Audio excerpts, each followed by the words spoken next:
დღეს ვიზინებ ლოგინზე, რომელიც არის პატარა შუშის კაფსულაში. მიწიდან 400 მეტრ სიმაღლეზე და მიუხედავად იმისა, რომ აქ მოსასვლელად 5 საათი ვიცოცე, ვერ გეტყვით, რომ ამ ნომერში თავს დაცულად იგრძნობთ. აქ ყველაფერი არის ძალიან ყარად გაკეთებული, ნახეთ. ეს სასტუმროს ნომერი ბევრი კითხვებს გაგიჩენთ. აქ რესეფშენში ტელეფონით ვერ დარეკავ და ვერ ეტყვი, რომ ახალი პირსახოცი გინდა. რიონი, მტკვარი ვარ. ავეს სუმინდა და მის გაკეთებ. Hello, Kako. Are you okay? დილით საუზმისთვის ლიფტის ნაცვლად კლდეზე უნდა იცოცო. ეუჩ არ მინდა საუზმე ხო შეიძლება. აი რა შეეხება ტუალეტს, აქ სიტუაცია ბევრად განსხვავებულია. ყველაზე მაგარი რაც ტუალეტს აქვს არის ხედები.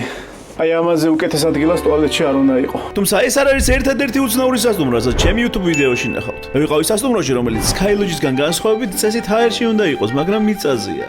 საით მიდიხართ? თერჯოლა ეხავე. სასტუმროში, რომელსაც კედლები არ აქვს და ვერ სადაიმალები. შეგიძლიათ წამოწმე და ვარსკვლავებს უყურო?